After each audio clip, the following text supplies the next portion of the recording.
again, everyone. Welcome back to the Fandom Zone podcast.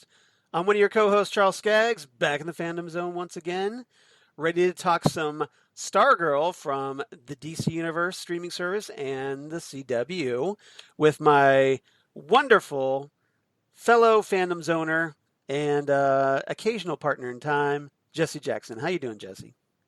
You are the host. I am the sidekick. I am great, Charles. I am so excited to be talking about this series. We had such a good time last time, so I am ready to let's go to Blue Valley and hang out at parent-teacher conference night. Yes, exactly. So, yeah, and I'll try very hard not to call you Stripesy, because Stripesy. And so what we're talking about here at episode 178, we're talking S.T.R.I.P.E., aka S.T.R.I.P.E, and this is the second episode of Stargirl Season 1, aired just several days ago on May 15th, 2020. Written by Jeff Johns, directed by Greg Beeman, so a different director than the pilot, and but still written by Jeff Johns. And I'm definitely looking forward to getting your thoughts on this because we finally get Courtney officially becoming Stargirl. We get Stripes, the full Stripe armor, suited up, and Courtney facing off officially against her first villain, Brainwave. So a lot going on in this one, and curious about your thoughts about this one. I liked it a lot, Charles. As I was telling you before we hit record, I went back, signed up for DC Universe, rewatched both episodes, so I got the expanded. One of the things that I did not catch. You mean all the scenes that were cut for the CW transmission yes. to make room for commercials? Yes. Right. So one of the things I didn't notice last time, and I don't think we discussed, is in all the pictures as Courtney is moving, packing up, there is a picture of Jeff Johns' actual sister. Yes, Courtney. In there. And that, yeah. Courtney Johns, yes. And Bree tweeted this was the most important Easter egg of the season. Yeah. I went back and read some of her tweets. She seems to be very engaged, very charming, very just energetic about doing the role. So that was a lot of fun reading. Brec seems very cool. Yeah, and so this was a really nice 1-2 punch. I mean, if you wanted to do a standalone movie, this really, you set up, what's going on. I liked it a lot. I also wanted to share, I did a little research, and Word Balloon, the podcast, Jeff Johns was on there, and I've also read some interviews where he said this is not episodic. They wrote this whole 13 episodes as one long drama, that you should watch them in a row, that they are telling a long story. Good. And I think that shows. I think that's really good. And he also implied that a lot of our concerns, my concerns about the bad girls and the things in high school, that they later are going to turn that on its ear. So I'm really excited about the season. Well, I mean, I figure, Henry King Jr., one of the bullies, presumably he's going to get his mental powers and become Brainwave Jr., so he might become good and flip that. But also the mean girl, I forget her name, but she's going to end up becoming, well, she should becoming a supervillain, Shiv. So it's gonna play up that a little dynamic a little bit, or kind of like you said, twist it a little bit and turn it on its head. So looking forward. Yeah, and then also her friends becoming, the kids that she sits with at that table, they're going to become superheroes. So we'll see how that plays out over the course of the season. And Jesse's rubbing his hands anxiously. Yes, indeed. All right. So, I would just before we get started, I think you brought up a good point that this second episode, because it was written by Jeff Johns, I think it almost felt like this was a 2-hour long pilot that was split up into 2 episodes. Yeah, Because I totally because agree. because I think episode 1 would play better if you watch episode 1 and 2 back to back. And that is what I did yesterday, Yeah. because I had gotten, and so it did feel like a really good, and you're saying it perfect, a good, 2 hour, and not a true 2 hour, right? Like, Right. hour and 50 Hour minutes. So, hour and a half, pilot. whatever. Yeah. Yeah, really well done. It sets up the world. It sets up, basically this is a suburb or a small town run by supervillains. Yeah. And we don't know why yet. We know that this uh, The American Dream or whatever it American is. Dream, Yeah. is some kind of really bad. We know that's not good. Organization. Uh, Well, the fact yeah. that hey, the CFO is the gambler, which we'll talk about Yes. in our third segment. Yeah, that's usually kind of an inclination that that's not going to be a good thing. Yeah, because not only are they there, but they're running the town. They are the mayor. They are the city councilmen. They are everything. So that Leaders in the community. Yeah, absolutely exactly. principal everything. Yeah, exactly. So we got a few new cast members in this one introduced. So I'll just run through those since we covered the main cast last time. We had Eric Goins introduced as the gambler slash Stephen Sharp, aka the CFO of the American Dream that we talked about. Joy Osmansky turns up in the kind of in that whole gym sequence where everybody's kind of hanging out, the parents and occasional supervillains. She's the Tigress, the wife of the sportsmaster from the Injustice Society, aka Paula Brooks, and she's been in episodes of iZombie, Lucifer, and Castle. Interestingly enough, Cynthia Evans is introduced as Denise Zarek, the wife of William Zarek, aka the Wizard, and who takes a very interesting, well, lack of a better word, interesting interest, and to Pat Dugan for a little bit. Or did I just read that a little too much into that? Maybe. No, I think it did. I also that actress who played her looks familiar. I don't remember where from. I meant to go to IMDb and look her up, Right. but she was interesting. This was, if you aren't careful, Charles, you can go through the rabbit hole of Wikipedia and the internet because there's a lot here that they're setting up that almost every character they introduce is someone that could be significant. Maybe not this season, but in future seasons. Yeah. We also had Cron Moore introduced as Dr. Bridget Chapel, mother of Beth Chapel, who's going to become the new Dr. Midnight, even though she's not a doctor, because, hey, she's in high school. But because her mom's a doctor, maybe that's why she takes that on. And also Gilbert Glenn Brown as James Chapel, her father. So I just thought I'd mention those two. Absolutely. All right. Don't have any trivia this time. So let's get into our main topics. Topic number 1, let's talk about Stargirl, S.T.R.I.P.E, not Stripesy anymore, and the JSA, the Justice Society, who kind of we get to learn a little bit more about them in this episode. So what did you make of Courtney's introduction as Stargirl, Pat officially becoming Stripe, and the little tidbits about the JSA that we learned this time? Yeah, so we found out that despite our man looking like he died, he didn't. Right? We set up a little background of how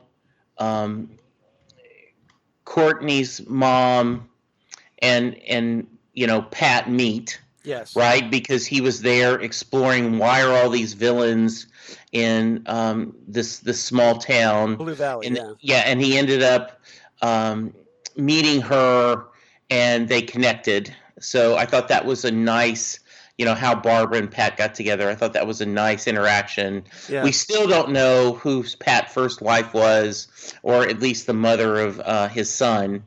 but I think we can explore that later. I guess that's not overly important. Not That's right just now. me wanting to know everything, right? Like Right. I love this backstory. Um, I think often a series can live or die by the interaction of their leads.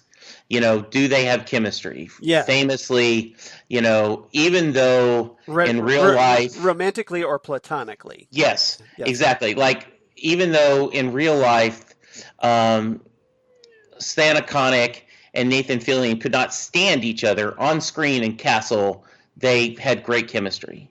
The whole cast of Brooklyn Nine-Nine have amazing chemistry together. I say that to say that Courtney and Pat put it on a road show. Yeah. Their interactions between each other are just great. She is so energetic. She is so bubbly. She is so upbeat, and she is so positive. And he's been through a rough life. He's had a lot of things that have beaten him down, and he is definitely being dragged to this, by a tow truck, if we use it right. Right. And partly because he's worried. He has seen that being a quote unquote superhero is a dangerous game. And he is worried about Courtney. He is worried about, Mike. He is worried about, Barbara. Yeah. And so I love that interactions. I love the, and it's almost like the old 40s. Hey, gang, let's put on a show. She's like, hey, come on, we can do this. And I have actually a couple of quotes that when we get to favorite lines. So they are dynamite together. Yeah. I just think they're just perfect. Yeah. You've got Brec Bassinger is doing a phenomenal job with Courtney's youthful enthusiasm, and her spirit, and that she's just willing to dive right in. And then Luke Wilson balances her really well because, hey, he's not just her dad, or in this case, her stepdad. He's also a veteran who's been around, dealing with supervillains, maybe even as a sidekick, but still witnessing it. And so he knows what's involved and the danger. And so now, just on top of worrying about her liking him as her stepdad, um, he also has to worry about, well, hey, she's out there fighting supervillains on top of this. So which I'm sure does not help his stress level at all. Which is why I think it was Exactly. why he's so insistent about like he was working on that stripe armor, because he knew that Courtney was going to go out there, Mm-hmm. and he wanted to be there and kind of deal with the threat first. Although that didn't quite work out, as we find out. Yeah, and didn't you love the scene of him working on Stripe with the great Johnny Cash song "One Piece at a Yes, Time," which yes, is just a perfect song for that. right. You know, I um, definitely appreciated that as a Johnny yeah, Cash fan.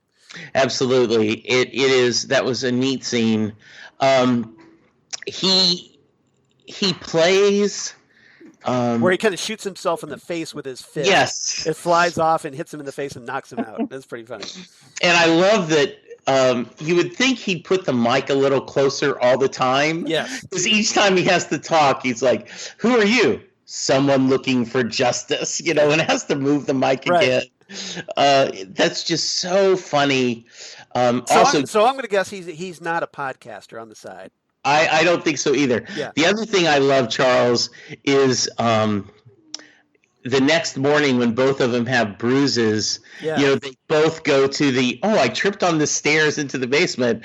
Well, they're really bad stairs. They both came up with the same excuse. Yeah. And the mom's looking like, what is going on? So that was a nice moment. Yeah. These are it was a really lame excuse, and but it was a very funny scene to see them kind of sort of covering for one another a little bit.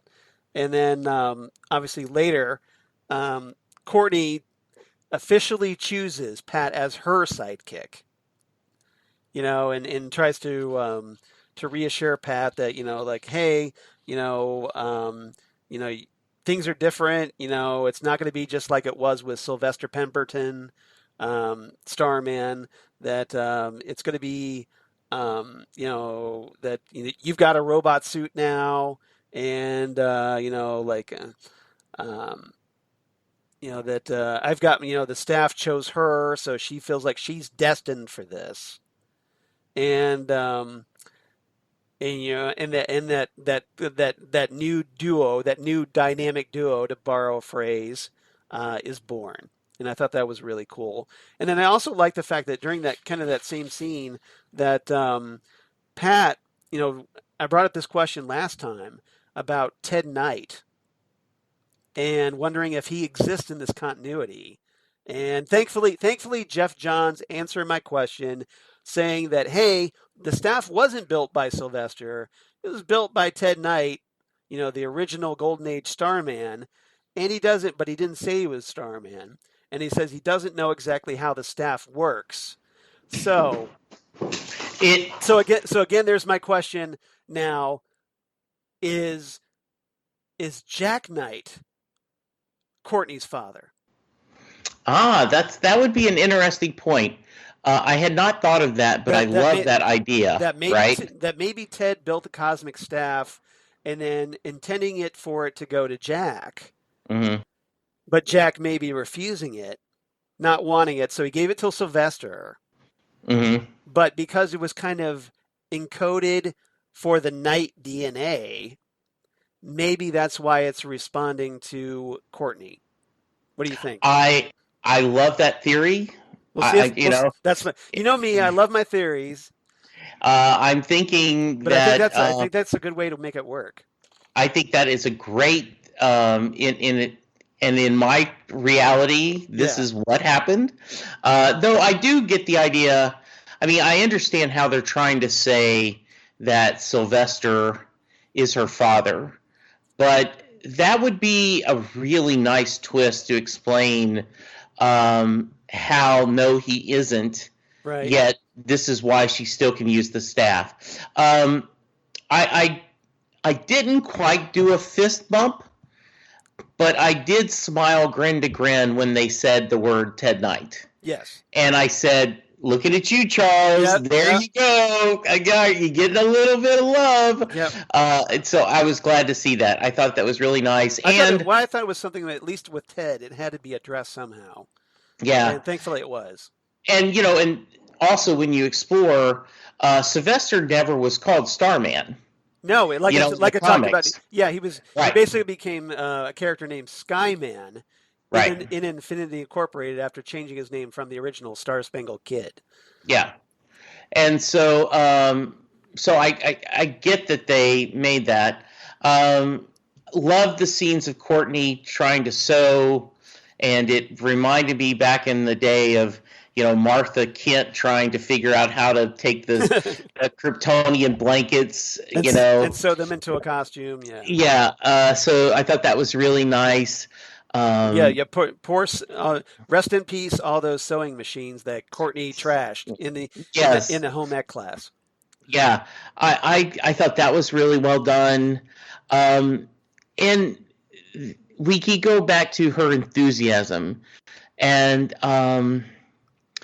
she, even though she had a bad experience and she realizes how dangerous this can be, she still has the optimism of youth that we survived, we did this. Right. And in the and in kind of a um, that I will always think of because of West Wing and Aaron Sorkin, right?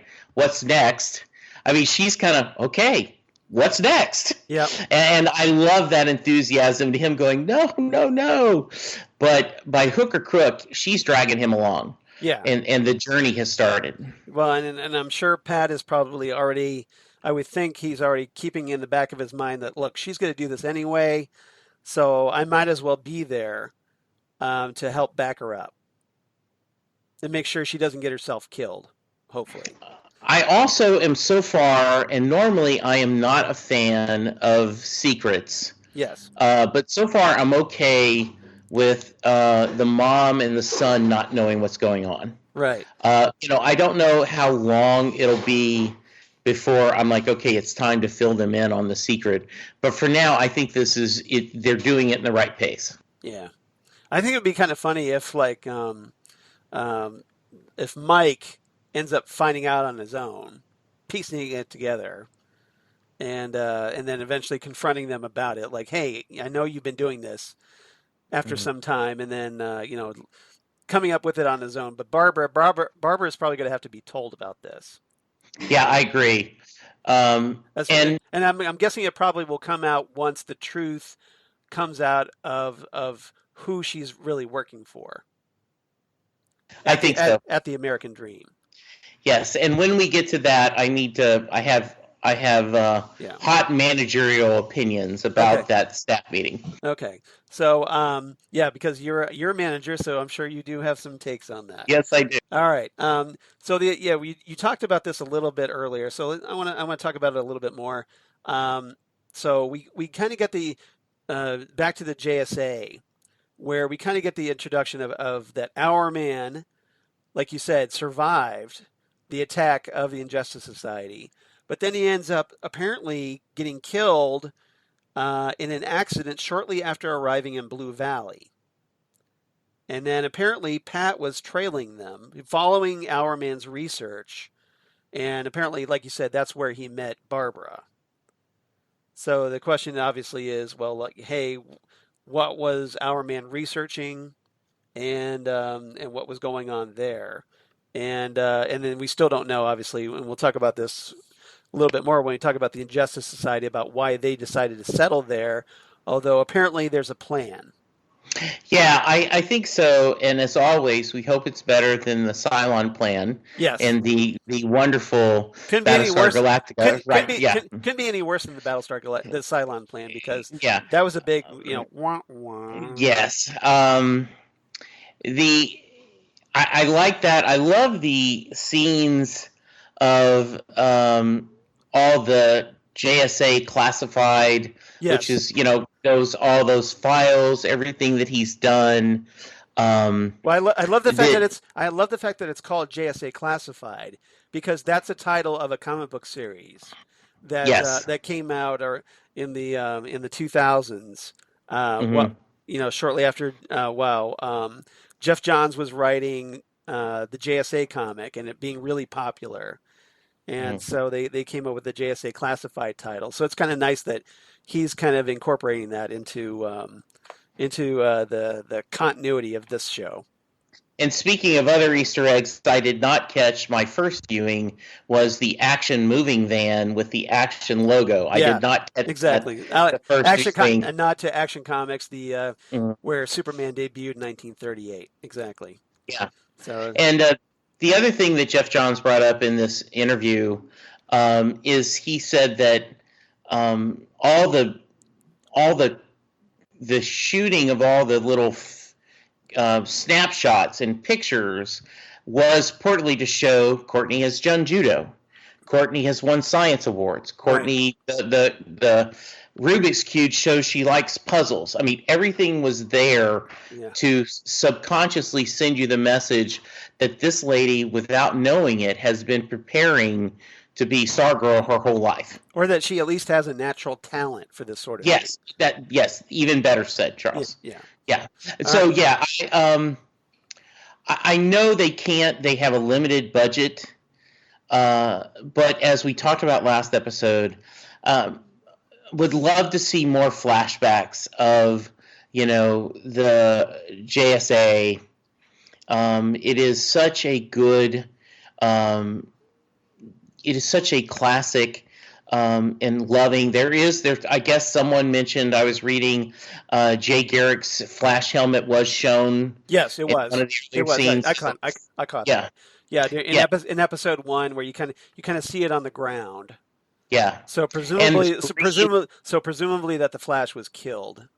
Jay yeah, and Garrick. the green light was Alan Scott's, power ring. Right. So he really tried to show the original JSA and all its joy and all its power, and that's, I mean, and as you and I both know, Infinity Inc. was very much about the legacy of, second generation superheroes, and living with that legacy and what you do with it. And I think that's one of the themes this series will do in a very lighthearted way. I mean, Right. this is not Arrow. This is not going to be angsty. No. This is going to be And it shouldn't be. no. And as I said, I think I stand by, as much as I love Supergirl, I think they lost a little bit when they lost some of the joy of her being Supergirl. Yeah. And I hope this show keeps that joy, even though this is dangerous. Yeah. And there is some serious villains. I love that sense of happiness and joy that this is giving. Yeah. If anything else, I would compare this show more toward Buffy the Vampire Slayer than anything else. Absolutely. I have not thought of that. It's almost like Courtney the Injustice Slayer. That is the new. We should change. All right, we're gonna change. This podcast name is now the Courtney the Injustice Slayer podcast. Yes, absolutely. Yeah. All right. All right. So let's go ahead and move on. Topic number 2. Let's talk about Brainwave and Brainwave Jr., aka Henry King Jr. Although, presumably, if you're a fan of the Infinity Incorporated series, you kind of get the vibe that he's going to become Brainwave Jr. at some point, even though right now he's not showing any signs of having his father's mental abilities. But I'm guessing that will change. So what do you think of? What are your thoughts about Henry King and his son Henry Jr.? Our big bad for this episode. Yeah, I was a little last episode. I was like, why isn't Brainwave the leader? Head of this, the leader, right? And this episode kind of shows he isn't very good. He overcompensates because his power makes him cocky, and he's rash and impulsive. Yeah. He is also, there is a cruelty and a meanness to him that comes across really well. Well, he is a bad guy. That's kind of the point. But he's a little bit more of a sadist. Would you say? Yeah. Yes. And not a very loving and caring father. No. Disappointed that his son can't read his mind. The disdain that he let a girl beat up, his son beat up and destroy his car. That's a very uncomfortable scene. Seeing him later when Brainwave is fighting Stargirl and the back and forth, and him, his evil. I forgot how much fun this was. Right. As he's trying to mentally destroy her, have the great, blood coming from the ears, and then she, with a little bit ahead of Pat, but mostly on her own. Pat shoots the high beams, blinds him mindly, and she grabs the staff, right, and kicks butt. I just thought that was a great fight scene. I think it shows that while she needs some more training, she needs some more work, and I see in the future we will see training sequences with her and Pat. A really well done first true fight. The Tires was more of a skirmish. Yeah. And this was, I thought, really well done. Yeah, I think this was a more legitimate fight, obviously. I mean, you have cars being thrown at them, back and forth, and it was a much more chaotic scene. Yeah, and I don't know, I really disliked Henry Jr. That's why I am pulling against his redemption. Okay. I think he will be a very good I don't want to see that arc because I've not seen anything redeemable in him so far. Now, it's only 2 episodes. As I talked about last time, Logan Right. Eccles and Veronica Mars Right. was horribly, and because of the performance and the great writing, he ended up being this wonderful character. But I don't see that potential in this one, and so I am not pulling for that. Well, I think right now, Henry Jr. is. I mean, it's pretty clear cut that his dad doesn't really love him, and so he basically acts like a jerk because he's kind of carrying that anger out. And I think maybe when Henry, I'm guessing, when he's finally pushed to the point of saying he's finally ready to stand up against his father, I think that will be a big changing moment for him. I think so A too. big transformative moment. We'll see. It may be some time coming. I don't know, um, Yeah. but we'll see. But And I certainly trust Jeff Johns and the other writer. By the right, way, James Robinson is yes, part of the writing yes, staff, I know. which I may was going be to I was going to bring that up good. when we were talking about Ted Knight, and I got sidetracked. Yeah, and which he is. So I have to. This kind of gives me even more hope that maybe Jack Knight is Courtney's father. Yeah, I just you and I both have been very vocal about James Robinson, his writing, and Starman Right. um, is as close to perfect as you can have. I mean, I have all the Starman, hardbacks, Yes. and that every few years I start from the beginning and read them all in a row Yeah. because it is such a great story. Yeah. If you're able Uh, to if you're able to track down the Starman Omnibus hardcovers, I definitely recommend it because it's a nice 6 volume set of the entire run, including all yeah, the one shots and whatnot, and it's highly recommended. yeah, and by far his working of Shade is one of the best villains ever written. Yeah. I mean, just the complexity and stuff on it. So So so let's get back to Brainwave and Brainwave Junior please, a little bit. So that scene I want to talk about a little bit more about, where Brainwave is trying to get his son to use his mental abilities, if or at least he's trying to gauge whether his son has inherited his mental abilities. Um, and I thought it was really an interesting scene. You could see Henry Jr. Pretty adamant that, hey, I don't have these powers, so why are you pushing? And kind of annoyed with his dad. And then his dad ends up, like you said, catching him, like, or calling him out for, stealing money from his wallet. And yeah, so I just thought it was a really interesting scene. So what did you make of that sequence? I really like that because Henry doesn't understand that his dad has powers, right? Well, I think he does. I don't think he does. I would. Why do you think he does? Because I get the impression that that wasn't the first time that Brainwave Senior had done that to him. It sat him down and tried to get him to say, because like, he basically says, tell me what I'm thinking. Mm-hmm. And I'm guessing, with so I have to think that maybe, especially, hey, there's this thing called the internet. Mm-hmm. I'm sure maybe he's done some research, or sees the kind of people that his father associates with. So maybe he's smart enough to piece together, especially if he actually does have these abilities and he's hiding them from his father. Okay. That if he is telepathic, he would know what his father's up to. I, I like that theory. I don't buy it. Yeah. I think he's dumb as a box of rocks Okay. and has no concept of that. You think he's just a But dumb jock? yeah, that's what I think. Now he could be playing the long game, right? Well, and Like, that could be a role that he's playing. yeah, where he's sitting there and going, what do you want from me? Right. Right? And so I get that. I think that could be. That could I be a don't that could think be a so. fun twist that he's been pretending. Yes.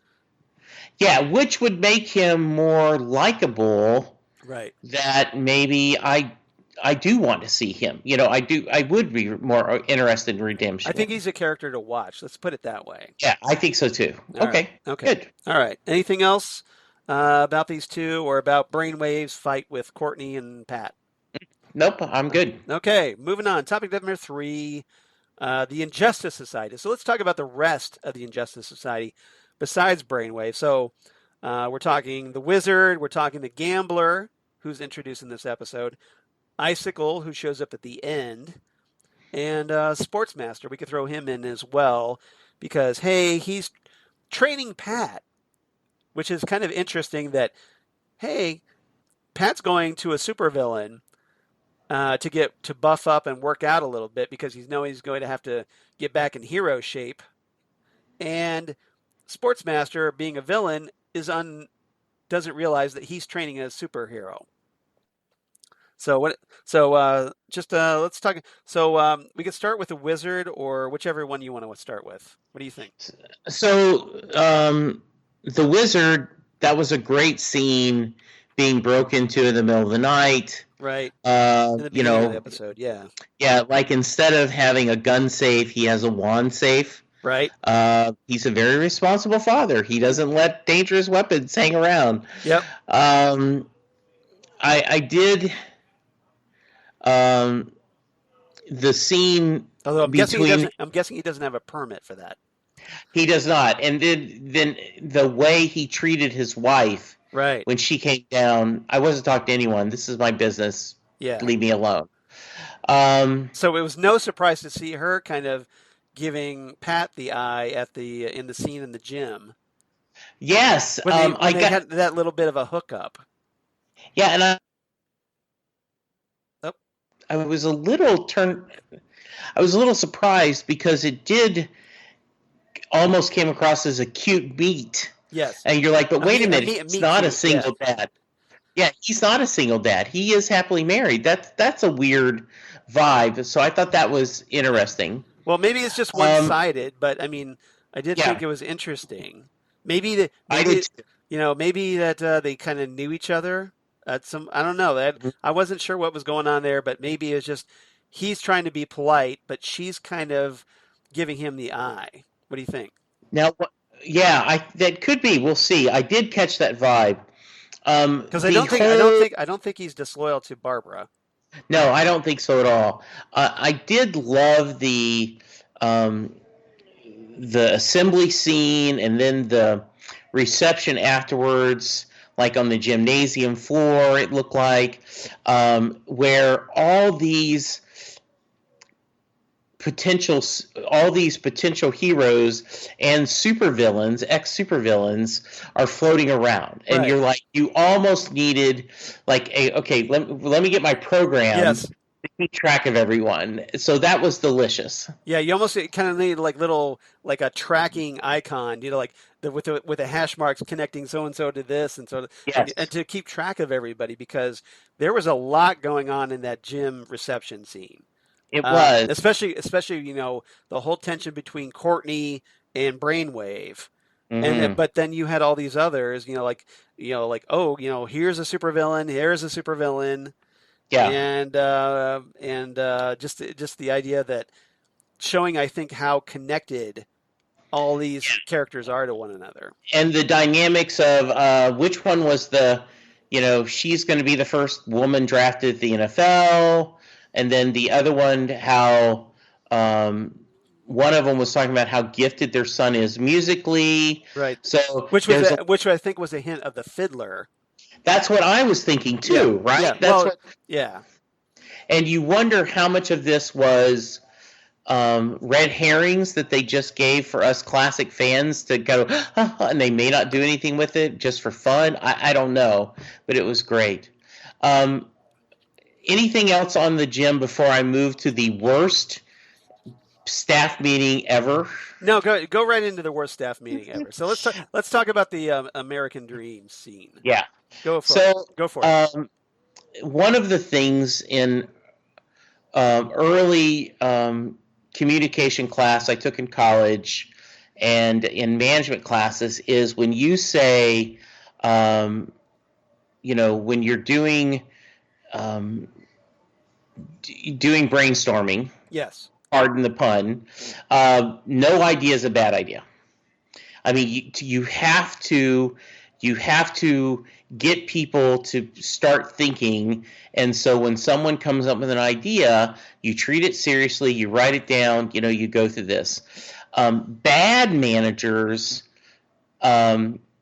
shoot down every idea that isn't their own, even though at the same time they're saying, why do I have to do all this myself? Yeah. And that was a classic. It was so well done. That's what they were trying to show is, he is the gambler is, he pretends that he wants feedback. He pretends he wants help. But the reality, he is such an egotist. Yes. He knows he's the only one that can do anything right. Yeah. And that. Well, he makes this comment about like, well, I guess I'll go have to think up something myself. Like always, almost yeah, was the implication. Exactly. And and poor Barbara's due. Yes. So she's like, "Hey, how about this idea?" And then she offers up another idea, and then he shoots that down as well. Yes, and so very quickly she learned. All right, he doesn't really mean when he says, "I want to hear people." So which is why nobody else in the meeting was volunteering ideas, if you noticed. Absolutely. And so here you go, Charles. Yes, you're truly an evil villain when you're not letting Pat have a cookie. Yes. You're an even villain when you're threatening to give your hero's mother stroke and make it painful. Right. You're an even villain when you're squeezing the brain. But there's just as evil is not pushing creativity in a staff. We know that man is evil. I don't know. That whole cookie thing was pretty evil, but that's just me. It is, exactly. And I love the way they play that. What? Let Pat have his cookies. That's all I'm saying. Yes. That's all I'm saying. So just let Pat have his cookies, damn it. All right. Yeah. Do you have a Charles theory what the American dream is yet? Not yet. Obviously they're doing community fundraisers, but I think it's more to fund their supervillain operation. So the question is, what are they up to? And okay. I don't think we know enough yet. I don't know enough yet to form a theory. Got it. But obviously, yeah, I think the American Dream is just the money making operation to fund their activities. That would be my guess. Okay. And then we have the Icicle showing up at the very end, talking about, well, hey, I killed one Starman, I can kill another. So, and when they were trying to talk about, well, what they are, they had the Icicle and the Gambler talking about what they're going to do about Brainwave because, hey, he ended up in a coma. Yeah. After the fight with Courtney and Pat. So, and we have to worry about if he wakes up, he knows who Courtney is. Yes. I assume that's Solomon Grundy that is in kind of a... Yes. There was a little nod there to tease that, hey, Solomon Grundy's hanging around in their little supervillain hideout basement. Mm-hmm. Because he says, hello, old friend, but it looks like he's almost he's being held, not necessarily against his will, but he is in a containment cell. Right. Yeah, I was kind of hoping, part of me was hoping for the Ultra Humanite. The big white gorilla form of the Ultra Humanite. Yeah. But I'm pretty sure it's probably going to be Solomon Grundy. Okay, that's nice. Yeah. Good. But I still would like to see the Ultra Humanite, but that's me. Just so it seems like that we find out that, hey, they got a secret bunker for one, and apparently it's underneath the American Dream. So which kind of makes me again kind of adds to my belief that, hey, the American Dream is just the money making operation. Absolutely. So we'll have to wait and see what they're really up to. So to be continued. ... Yes, but Yeah. a solid second episode. Yeah. They're rolling along. I just think this is. Um, I think this would be good any time of year, but for it being summer, Yes. and it kind of a less heavy. It is just a really nice. It's cold lemonade on a Yes. summer Yeah, day. I think right now with everything that's going on that's so heavy and so Yeah. upsetting, I think it's a really good idea to have something light and heroic Yes, right I now. agree. I agree. I think we could all use that. Kind of like how we really needed Smallville right after 9/11 back in 2001. Well said. Well said. All right. Good. So maybe that's kind of the same thing, but we'll see. All right. We'll leave it up to you guys to out there in podcast land to see if how much we're on the money for that one. All right. Anything else about this episode? I don't have anything else. How about you? Nope. No, I think we covered it pretty good. Okay. Favorite quotes? You said you had some, I so do have a go couple. for it. Go for it. And once again, they're always between Pat and Courtney. Right. Um, They do get the best lines, don't they? yeah, they do. So, two, they're kind of long dialogues, but I think they were worth talking about. Yeah. Pat going, you might laugh at those red and white stripes I wore, but people looked at those instead of my face. We had costumes for a reason, to protect our families. And so Courtney goes, costume, check. Probably need a mask, too. No! Courtney, upgrade. Pat, no costumes. Courtney, no. I get it. I totally see your point, Pat. Protect the family. Superhero rule number one. Yep. And Pat's just going, rule number one is that I'm not doing this with you. Is that I'm doing this without you. I just love that interaction back and forth. Because she's just full-fledged ahead. Got it. Superhero costume. Yeah. Well, she's got like a jillion things running through her head, all excited. Yes. And Pat's just like, no, this is a bad idea. What are you trying to talk her down off the ledge a little bit? And then the other one I had is at the very end where Courtney's like, no, we stopped that freak together. You and me. Come on, sidekick. Don't flake on me now. And Pat, the last time I was a sidekick, my partner got killed. And Courtney, yes, but this time you have a freaking robot.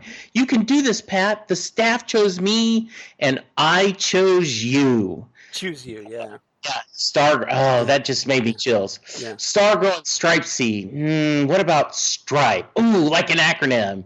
Yeah, like subatomic, tactical robot, internet, Pat enhancer. Nailed it. Yes. That's cool. So which of the good guys is next? Yeah. I just loved that scene. And I almost stopped it with the staff chose me and I chose you. I choose you. But I had to get the other stuff. I had the rest down if you weren't going to do it because it was such a good little bit of dialogue there.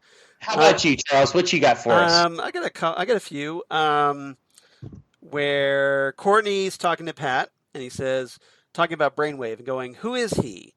And Pat's like, he's called Brainwave, one of the Justice Society's enemies, a member of the Injustice Society of America. Courtney responds, the Injustice Society of America? None of you were good with names, huh, Stripe-C? Like that a lot. I smiled at that a lot. Yeah. And then Pat saying, stop looking for Brainwave. I've got it. Courtney responds, we can cover more ground together. You keep checking out the gym. I'll head to some classrooms. Pat's like, listen to me, Courtney. Courtney responds, meet me back at the cookies in 10. She is so all in. Yes. She's not, she cares nothing. Like, she is just 100 miles an hour. Right. And just suit up, Pat, because you're being taken along. You're in for a ride. Absolutely. All right. So what's your rating for this one? I give this 9 out of 10 broken sewing machines. Oh, you really like this one? I did a lot, yeah. Yeah. Well, since I kind of consider this one essentially part 2 of the 2-part pilot, I'm going to give this one the same as I did last time, 8.5. But I'm going to give it 8.5 out of 10 special tactics robotic integrated power enhancers. which is I the like, actual acronym for Stripe.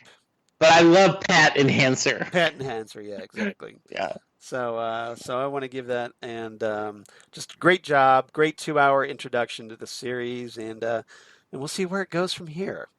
Absolutely. All right, Phantom Zone news. I just have a little bit that's going on this week. Obviously, there's not a lot of news at the moment these days, while everybody's dealing with the coronavirus on top of other things.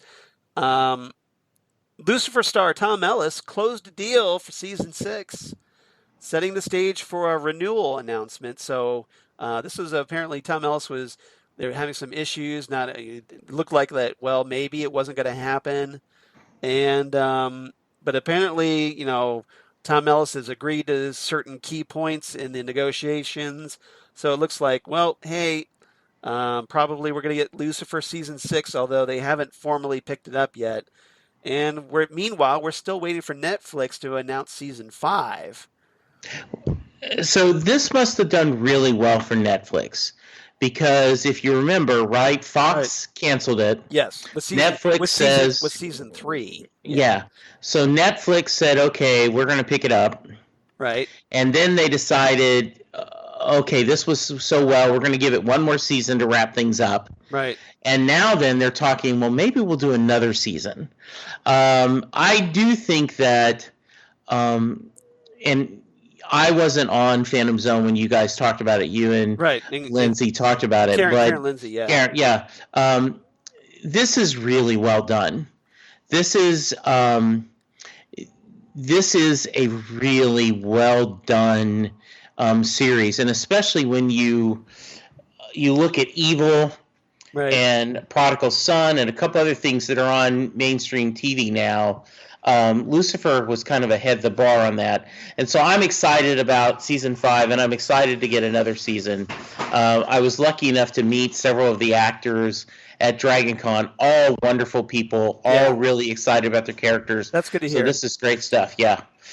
Also, we got not a lot of more reveal from the former Batgirl, Ruby Rose, right? Yeah. Oh, you mean Batwoman? Yeah, yes. yeah, Batwoman, yes. But she did kind of say that. She was very vague. She's like, those people who are in the know. Yeah. Which doesn't say really much of anything. Yeah, no, it doesn't. So we'll see. But they're continuing to look on that. Yeah. And and then we have Doom Patrol coming up, which we will cover on our other podcast. Right. But it is a comic book show on TV, so I did want to at least mention that's coming up, and I'm excited about seeing that. And we did get our first look at Dorothy Spinner, the young actress that's playing her. And we actually got to see Dorothy's face that's mostly been hidden. So, and it's very faithful to the comic. She does have her kind of ape-like face, and definitely looking forward to Doom Patrol Season 2, which we'll talk about on Titan Talk. Absolutely. All right. Okay. So, Charles, we got no feedback, I take it? No, we didn't get any feedback. Guys, we'd love to hear from you. Absolutely. Especially if you're, watching Stargirl. Let us know what you think about the first 2 episodes, or get any theories about what's coming up on the show. So please write to us. We'd love to hear from you. Drop us a line at phantomzonecast@gmail.com, or that's phantomzonecast@gmail.com, or you can reach us on Twitter at phantomzonecast on Twitter, on Facebook, of course, the Phantom Zone Podcast, and on Instagram at Phantom Zone Podcast. That would be great, and we'd love to hear from you. Jesse, where can they reach you? Well, you can find me on internet at Jesse Jackson DFW. You can find me on Facebook, though I don't post much in there, or on Instagram, but I'm there. You can hear me talk Doctor Who once a week with my esteemed partner in time, Charles Skaggs. You may have heard of him, where on Next Stop Everywhere, we are going through, during this off season, going through classic Doctor Who episodes, one Doctor at a time. If you've never checked out Doctor Who, please, this is a great chance to go check some classic Who and then come back and hear us talk about it. It's been Brigadier Month, so we're going to be wrapping that up here this coming week with the episode Modern Undead from the Peter Davison era. So and then we'll move into Colin Baker, Sylvester McCoy, Paul McGann, and then we'll head into the modern era. Absolutely. So. You can also, as we've already talked about, we do Titan Talk. That's coming up again with Charles.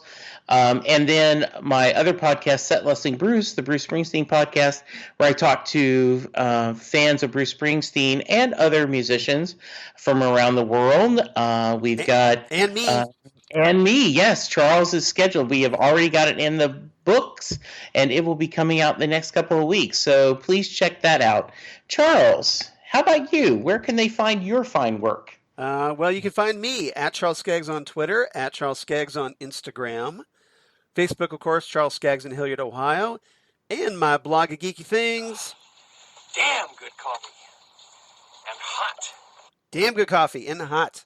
Where I talk about all the stuff we talk about here on the Phantom Zone podcast, including your comic book sci-fi news of, comic book TV shows, news of my other podcasts that I do for Southgate Media, including the aforementioned Next Stop Everywhere, the Doctor Who podcast that I do with Jesse, Titan Talk, the Titans podcast that I also do with Jesse, where we're going to be talking Doom Patrol Season 2, starting at the end of next month in June.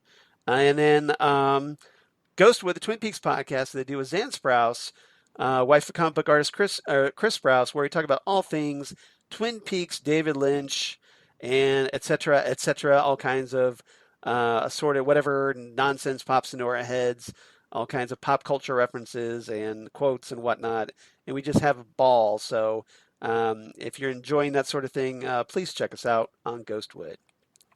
Other than that, next time on the Phantom Zone, we're talking Icicle, Episode 3 of Stargirl. So obviously Jordan McKent stepping up to the plate. And now that that Brainwave's in a coma, looks like there's a new head bad guy in town and in Blue Valley. So we'll see what happens next time. I hope you're looking forward to it, Jesse. I am. I think this is going to be really great. I am. My only regret is that they're not dropping these all in a row so we can just binge them. Right. But yeah, this looks like it's going to be a lot of fun. So I'm ready. Yeah, exactly. So, but if nothing else, it helps us kind of get through the summer, get through until when we can get other shows back whenever they resume production, and then. But yeah, just everybody come on back. We're having a lot of fun talking Stargirl. Hope you're enjoying it, and please tell your friends about us. If you're enjoying what we do, we definitely would appreciate that. Please like and follow us. And rate and review us on whatever iTunes or Apple Podcasts or any kind of other, whatever you're listening to your podcast. We would definitely appreciate that because, hey, that draws more attention to us. And that obviously would help grow our podcast and grow our little community. And other than that, come on back next time for Icicle, Stargirl Episode 3. And we'll see you next time right here on the Phantom Zone podcast. Goodbye, everybody. Goodbye, everyone. And let Pat have a cookie.